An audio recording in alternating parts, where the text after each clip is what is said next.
retornamos com o nosso último bloco hoje do programa Vale Soluções, falando sobre regularização fundiária. Alexandre, você também teve uma passagem por Campos, não é?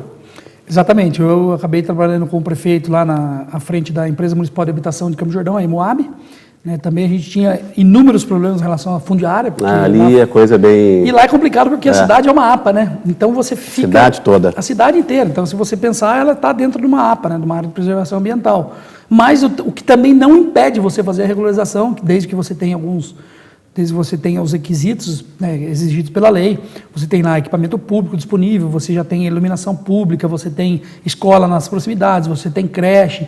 Então, não foi um trabalho fácil, mas o pouco tempo que eu passei lá, a gente conseguiu regularizar em torno de 600 unidades habitacionais. Depois eu fui para o CDHU, né, para a Superintendência Registral de Regularização Fundiária, e lá nós regularizamos também alguns imóveis, que a maioria dos conjuntos habitacionais, o CDHU tem essa prerrogativa, né? Você constrói primeiro para depois você regularizar. Hoje já não funciona mais assim, mas no passado você tinha um prazo de 2 a 4 anos para fazer a regularização. Só que a demanda era muito grande, então você não tinha esse tempo para poder fazer. Então é sempre construir, porque a demanda é crescente, né? Então pensava-se mais em fazer a construção do que a regularização. E com isso, né, com a vida do vice-governador para o cargo do governador, ele deu uma ênfase nessa pasta. Eu até fui convidado, saí de Campos do Jordão e acabei indo para São Paulo, mas consegui trabalhar nesses 8 meses, 9 meses lá, conseguimos regularizar bastante conjuntos habitacionais, foram cerca de 9 mil unidades habitacionais que nós trabalhamos diretamente e indiretamente, mais de 452 empreendimentos, então é um número muito grande.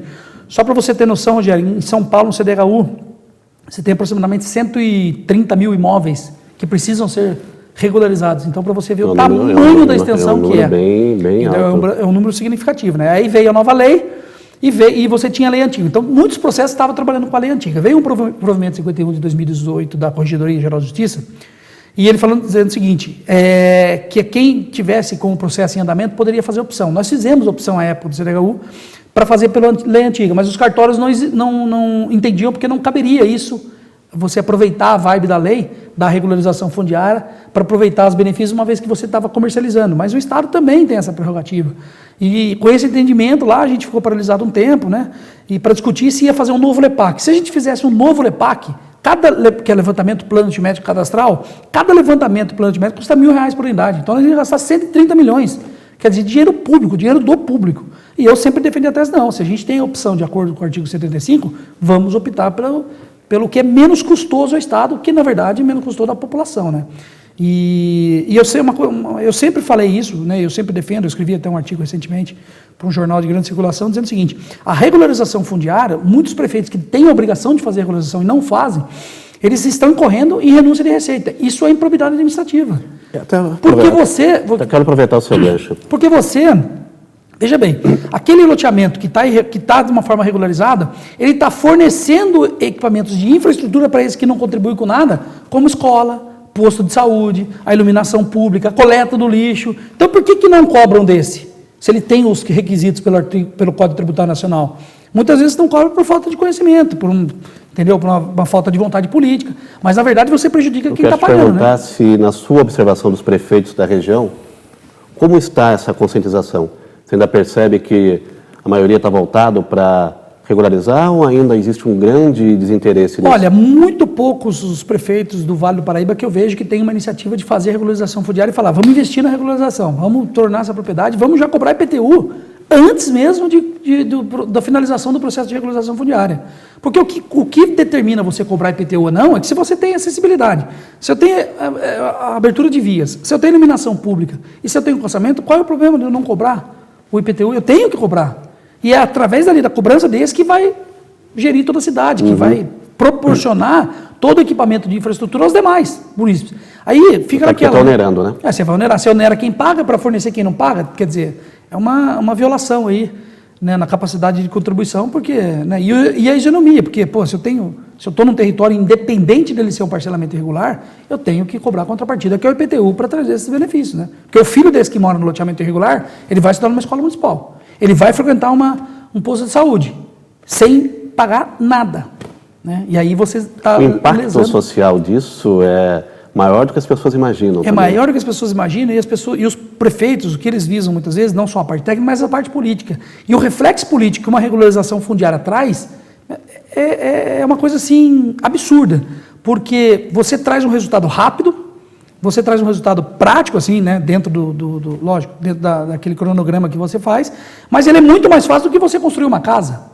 Aí eu te pergunto, se tem toda essa consequência política que pode reverter em voto, que é o que infelizmente a maioria pensa, por que não fazer?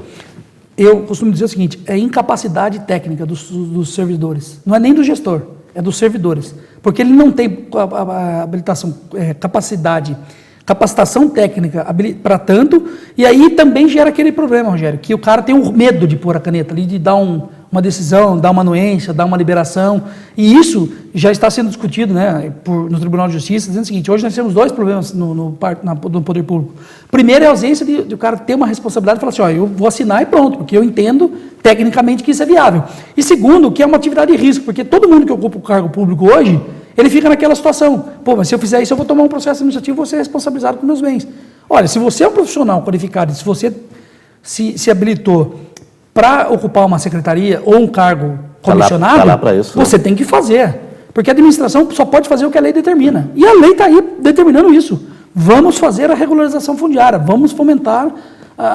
Né, eu tenho até um amigo que escreve sobre isso aí, ele escreveu que hoje nós temos o novo marco regulatório de regularização fundiária, que é a lei 13.465. Então a lei está aí, vamos fazer, é só cumprir. O problema é a falta de capacidade técnica e também alguns municípios, né, por próprio gestor, que falam, não quero mexer com isso, que isso é muito problemático. E não é problemático, né? Você está lidando ali com a dignidade da pessoa. Mas humana. até quando vão empurrar com a barriga? É um momento que não consegue mais, não é? Então, é aí que eu falei. Aí você gera a insegurança, gera a saúde, gera a insegurança jurídica, você gera uma série de fatores que eles não têm essa visão. Quando eles só vão ter isso quando sair. Infelizmente tem coisas que precisam de fato ser revistos e a população, essa sim, precisa tomar consciência e escolher melhor. Alexandre, nosso tempo está esgotado, eu quero agradecer muito a sua participação. Imagina, Rogério, eu que agradeço aí, estamos sempre à disposição para falar sobre esse tema. Obrigado. Ponto final no programa Vale Soluções de hoje, nos vemos no nosso próximo encontro. Até lá.